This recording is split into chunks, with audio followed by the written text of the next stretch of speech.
contrôle le règlement. On est chill là, comme ça.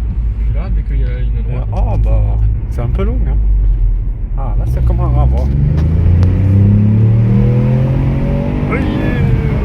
Wouhou.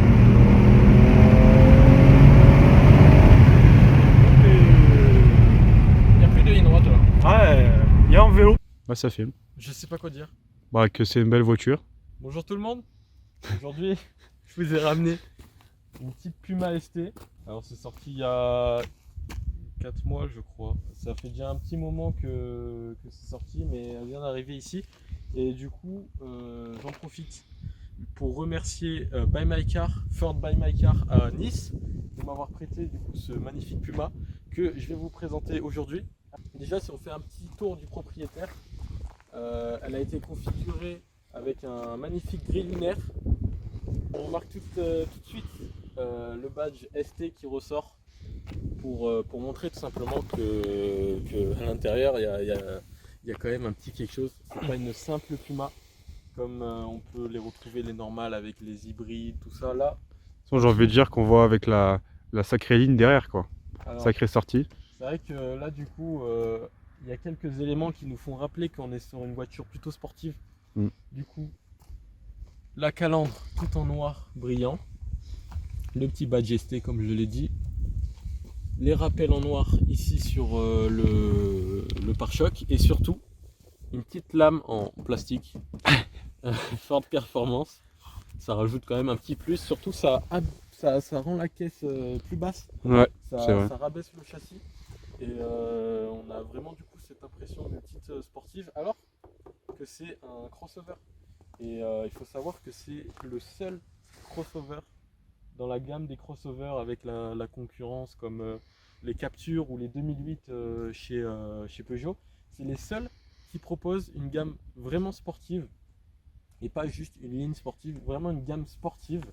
Les coques de rétroviseur en noir, disponibles avec du coup ce pack là, avec les jupes en noir.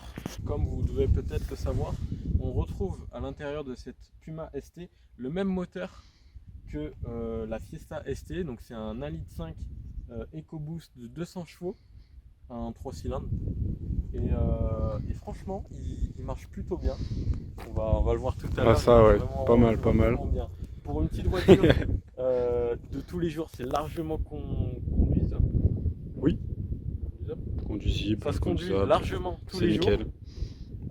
jours pour un daily. Et en plus de ça, vous avez du coup l'aspect familial entre guillemets du véhicule, vous avez l'aspect assez confortable, vous êtes un petit peu plus surélevé, et en même temps vous avez l'aspect sportif, et ça c'est quelque chose qu'on peut peut-être rechercher lorsqu'on veut une voiture qui soit un peu plus polyvalente.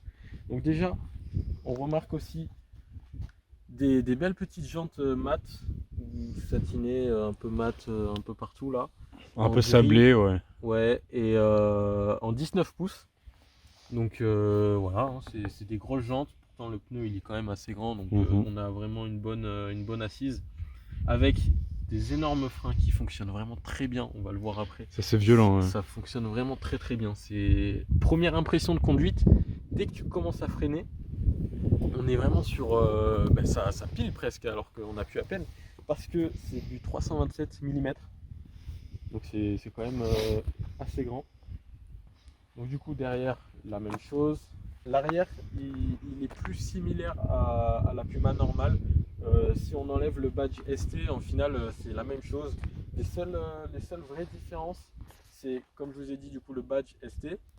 Après on a un aileron un petit peu plus relevé par ici, sur la fin, et surtout la ligne d'échappement, double sortie sur la droite, qui produisent une sonorité plutôt intéressante pour le moteur que ça propose.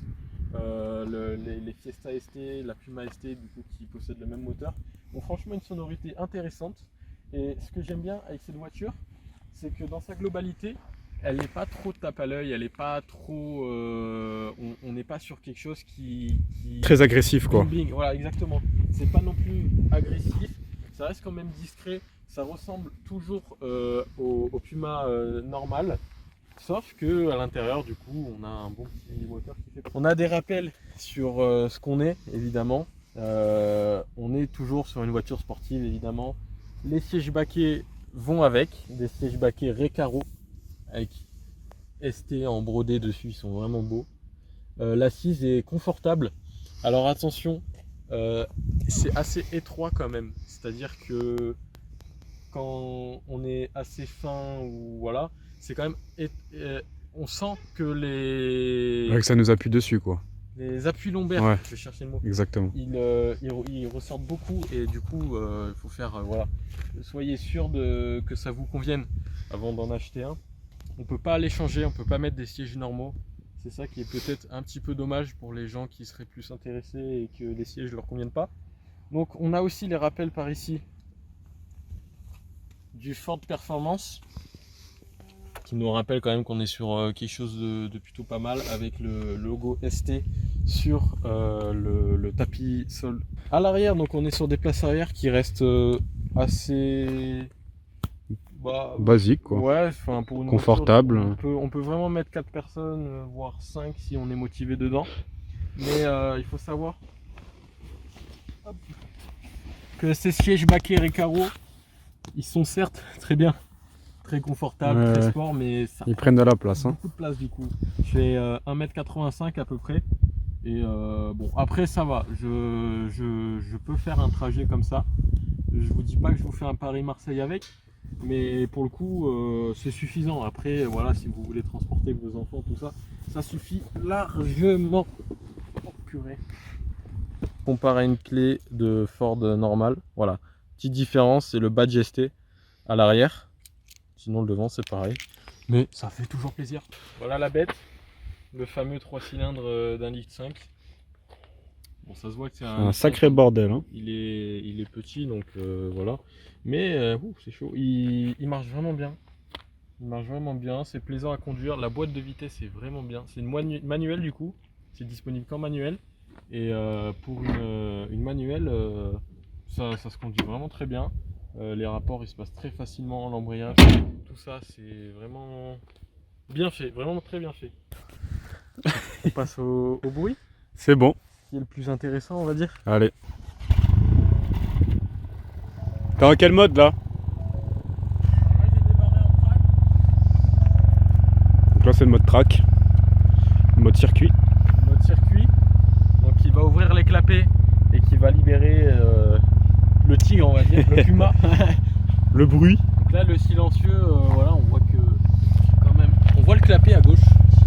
Ah, je sais pas si on arrivera. Plus bas, là on le voit, Ah oui. on voit le clapet. Exactement. Donc je vais faire passer les différents modes et la sonorité, comme ça vous allez voir. Qui change. Là on entend déjà le clapet qui s'est fermé. On peut vérifier, il est bien fermé. Mais ça fait quand même toujours son bon petit bruit, hein.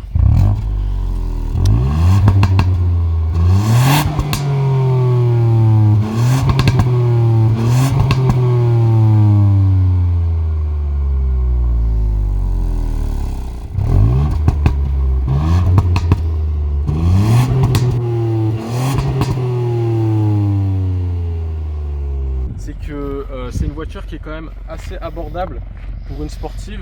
On est aux alentours des 35 000 € tout compris. C'est-à-dire qu'on est sur un malus de 900 € pour un 200 chevaux qui fait un bruit comme ça. C'est plutôt bien parce que ils ont réussi à produire un moteur de 155 grammes de CO2.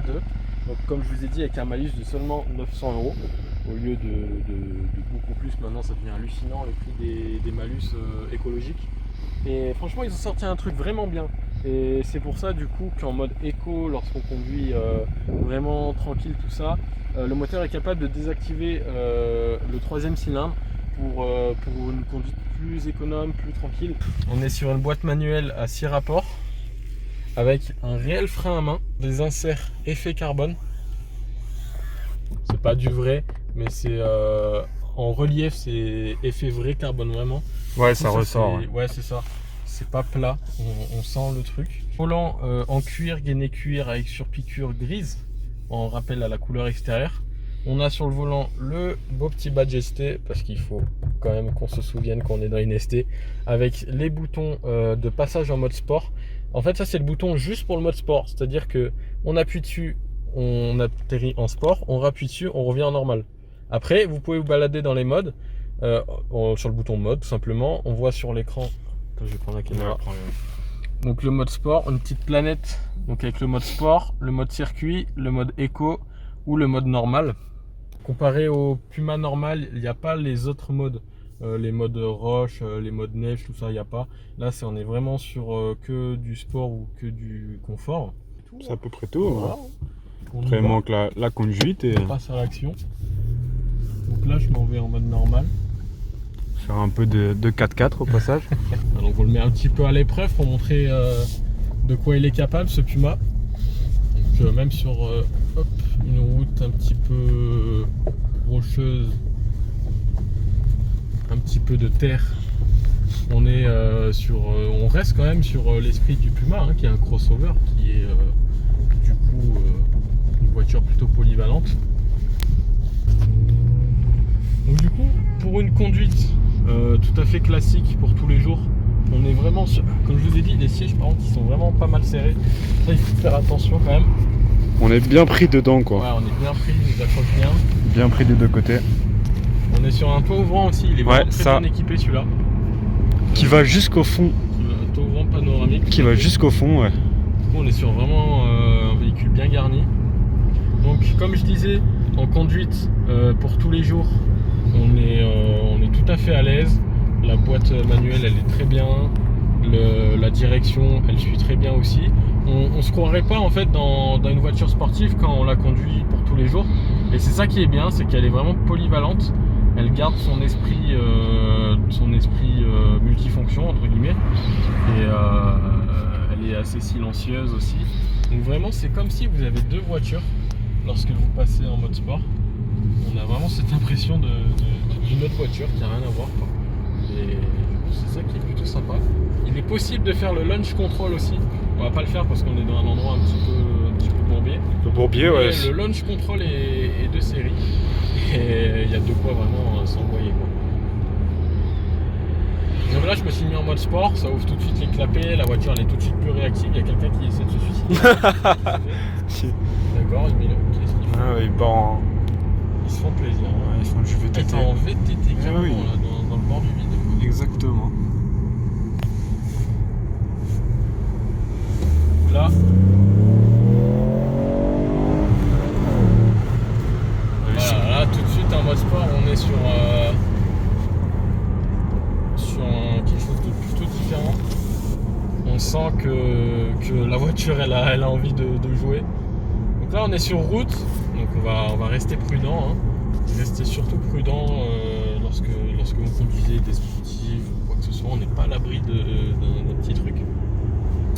Et du coup, voilà, pour se faire plaisir, pour passer quelques petits rapports, pour rouler tranquillement, tout en sécurité, tout en s'amusant un petit peu, elle est vraiment très bien parce que les 200 chevaux, c'est pas non plus une Ferrari. Genre pour moi, 200 chevaux, je trouve que c'est largement suffisant parce que plus, ben, en soi, ça sert pas à grand chose. Hein. On est limité à 50, 80, 90, voilà quoi. Oui, Qui est passé. petite Porsche que j'ai pas pu filmer, qui est passé trop vite. Et du coup bah, les 200 chevaux sont amplement suffisants. On a vraiment quelques sensations dans cette voiture, malgré le fait qu'elle est entre guillemets que 200 chevaux. On a beaucoup de sensations sans monter trop haut en vitesse. Et c'est ça qui est bien. C'est une voiture avec laquelle on peut se faire plaisir, qui soit pas trop. Gros, il a fallu doubler là. Qui soit pas trop dangereuse et qui reste vraiment très plaisant à conduire et utile pour tous les jours. C'est surtout ça qui est intéressant.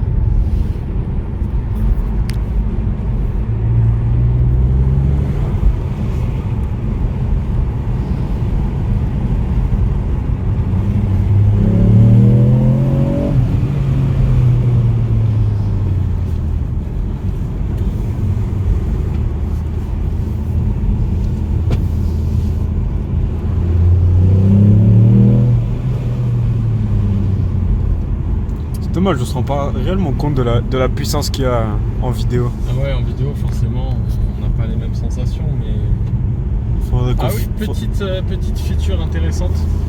Mais ma vidéo est disponible GoPro sur la tête, je ne parle pas, pour ceux qui en ont marre de m'entendre parler. où tout simplement je conduis et là du coup voilà, j'ai fait de l'autoroute, comme ça on voit une petite insertion, tout ça, donc c'est plutôt sympa. Et petite feature intéressante sur l'écran. En gros ça nous indique comme sur les Formule 1 là, vous savez les petits points, j'ai plus le nom, je suis désolé, j'ai vraiment plus le nom. Je l'avais tout à l'heure mais j'ai plus le nom. Les petits points verts et les petits points rouges, je vais vous montrer. Là sur le haut. Voilà, comme on a pu le voir. Je sais pas si on a du mal à le voir. Une petite touche de sportivité supplémentaire, c'est plutôt bien. Ce qui est dommage, c'est que ça y est que en mode circuit. Et je comprends pas trop pourquoi. Peut-être après on peut le rajouter, j'ai pas regardé. Mais c'est que en mode circuit. Et pourtant c'est quelque chose qui est très plaisant, qui est très sportif.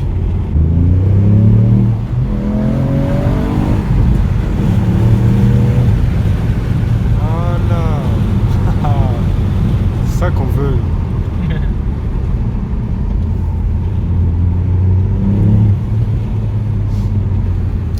Elle met des coups assez violents quand même. Hein. Ouais, dès qu'elle part. Elle a envie de jouer. Hein, dès qu'elle part. Dès que tu appuies sur l'accélérateur, ça te met instantanément dans le fauteuil. Comme je le rappelle, ce qui est bien, c'est que ça, sans que ça soit trop rapide.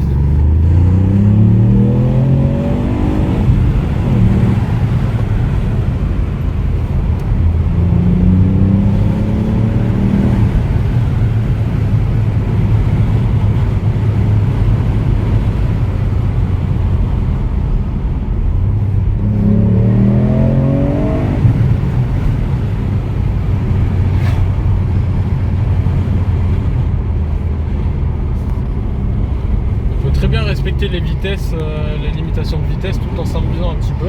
C'est l'avantage d'une voiture qui soit pas trop puissante et qui soit joueuse, on va dire. Du coup, je pense qu'on a fait le tour du propriétaire, on a fait le tour de cette belle petite voiture. J'espère qu'elle vous a plu, j'espère qu'elle vous aura intéressé et que cette voiture vous plaise. Et n'hésitez pas à me dire en commentaire et à me donner votre retour. On a testé une nouvelle manière de filmer avec le jeune cadreur. Oui. Dites-moi si ça vous plaît ou si en vlog il y aura sûrement. Normal, voilà, j'essaie, la chaîne elle débute, hein, on va dire, donc au début, voilà, soyez un petit peu indulgents sur les il y aura sûrement des choses à améliorer. Ça c'est sûr, c'est comme tout. J'essaie de produire le maximum. À vous de me dire en commentaire vos avis, je suis ouvert à toute critique, il n'y a vraiment aucun problème. Et voilà, j'espère que ça vous a plu, que cette voiture vous a plu. Et je vous dis à la prochaine pour d'autres et des belles et des pas mûres. Allez, ciao.